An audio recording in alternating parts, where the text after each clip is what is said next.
When my brother revealed that baby number 5 was on the way, my entire family erupted in celebration. My dad grinned from ear to ear, giving him a proud pat on the back.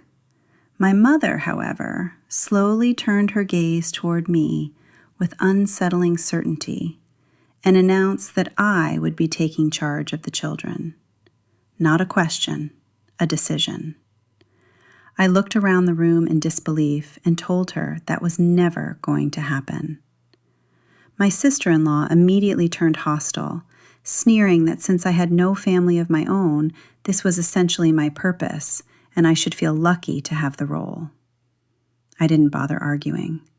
I simply grabbed my bag and left without uttering a single word. They assumed they could pressure me into giving in, but they had badly misjudged me. The following morning at 6, my phone rang. A calm, authoritative voice introduced himself as Officer Daniels and told me someone had filed a report against me. That call changed everything. My name is Sophia. I'm 27 years old, and until that dinner, I genuinely believed I had constructed a life entirely on my own terms. Years of grueling 80-hour weeks as a freelance graphic designer had allowed me to purchase my own downtown condo, and I treasured every bit of the independence and quiet I had sacrificed so much to achieve. My family, unfortunately, saw things very differently. My older brother Tyler and his wife Amanda were treated like royalty in our household, despite being buried in credit card debt, constantly overwhelmed by their 4 kids, and forever complaining about financial strain. They were completely immune to criticism in my parents' eyes. The real trouble began during one of our mandatory Sunday dinners.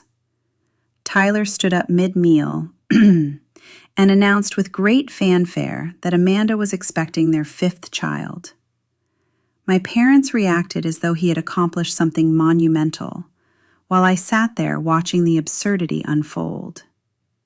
Then, without missing a beat, my mother casually declared across the table that I would be stepping in as their full-time, unpaid caregiver.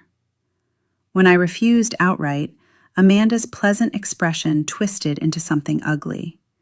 She coldly reminded me that being single meant I had no real family, making this arrangement the perfect training ground for me. Disgusted by their sense of entitlement, I walked out into the night, completely unaware of the trap already being set behind my back. Officer Daniels informed me that someone had filed an emergency report in my name, and his words hit me like a bucket of cold water. My heart raced as I sat up in bed, dreading that something terrible had happened to my nieces and nephews. But as he continued speaking, my fear transformed into utter disbelief. My own parents and Tyler had not called the police over a tragedy. They had filed a formal complaint accusing me of child abandonment and breaking into Tyler's home. The accusation was so outrageous, it nearly knocked the breath out of me. What had actually taken place overnight was far worse than anything I could have imagined. While I slept soundly with earplugs in, my mother had driven to my condo, used an old spare key she was never supposed to have kept, and quietly dropped all 4 of Tyler's children onto my living room floor in the middle of the night. She left a note saying the family would check back in a few months, fully convinced my instincts would force me to surrender to their demands. When the frightened children eventually wandered back outside and called Tyler, my furious family decided to involve law enforcement as punishment for me sleeping through their ambush. Once I walked Officer Daniels through the situation and showed him my security camera footage proving my mother had entered without permission while I was asleep, his entire demeanor changed. He recognized this for what it was: a family attempting to weaponize the legal system. He firmly warned Tyler and my parents by phone about the serious consequences of making false police reports, then ended the call, leaving me rattled but seething with anger. My family wasn't finished. Within an hour, My phone was flooded with furious texts, followed by my lobby intercom buzzing nonstop. They had slipped past building security by following another resident inside and ambushed me the moment I came down for coffee. Rather than apologizing for leaving children on a dark porch or for lying to the police, my mother marched straight up to me and dropped a folder on the lobby desk. Inside was a formal, typed document labeled Family Care Contract. Tyler stepped forward with barely concealed smugness and outlined the terms. I was expected to immediately halt my freelance business, relocate into their home, and serve as a full-time, unpaid nanny for a full year. My father calmly added that if I refused to sign on the spot, they would legally challenge my late grandmother's estate distribution to ensure I received nothing. Rather than let their threats rattle me, I walked away from the lobby and immediately called Mr. Vance, my late grandmother's longtime estate attorney, and one of the few people in my life who still operated with genuine integrity. I needed to know the truth about whether they had any real legal power over my inheritance. When I explained the contract and the ultimatum, the line went completely silent for several long seconds before Mr. Vance let out a heavy that made my stomach drop. What he told me next dismantled every remaining illusion I had about my family. My grandmother had not left a traditional estate split between relatives. She had quietly established a multi-million-dollar educational trust specifically designated for Tyler's children. However, the trust contained strict legal conditions. The funds could only be accessed and managed by a designated trustee who was actively providing documented, full-time, daily care for those children. Everything suddenly made horrifying sense.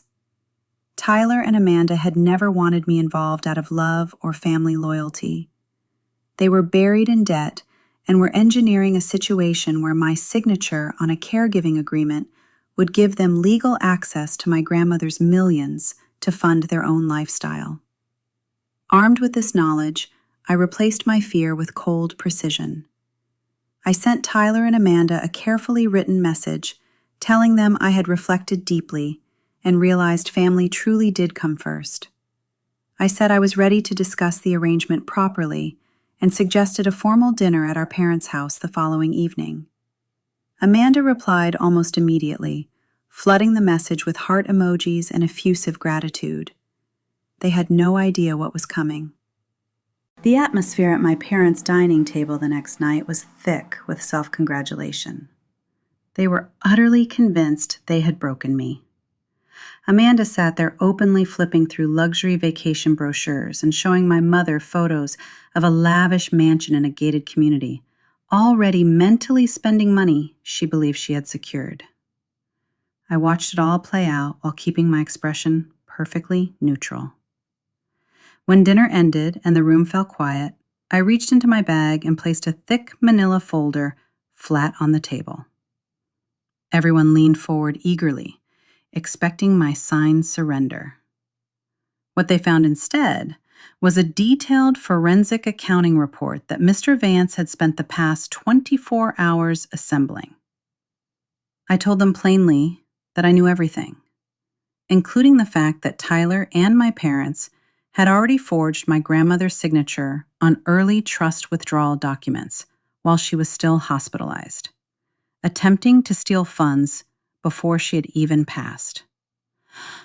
Amanda went pale. The vacation brochures slipped from her hands.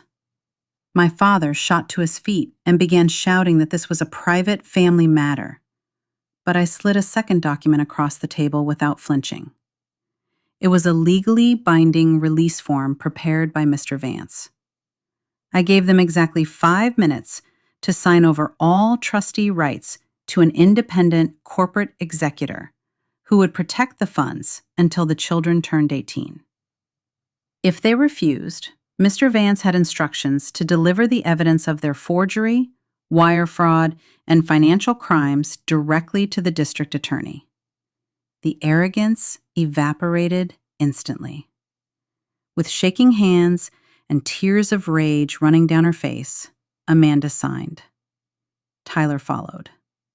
My parents sat frozen, staring at nothing, completely destroyed by the realization that their scheme had collapsed entirely around them. Their greed had produced nothing. They walked away with no access to the trust, no relief from their crushing debts, and a fifth child on the way with no stolen fortune to cushion the fall.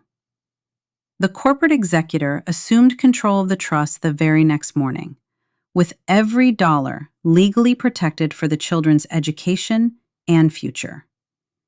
As for me, I changed my locks, blocked every number, and walked away from all of them for good. For the past several months, I've lived in the peace and quiet I spent years building, with my freelance career thriving and not a single person making demands of my time or life. What would you have done if your own family had tried to trap you this way? Let me know your thoughts in the comments below, and feel free to share the city you're watching from.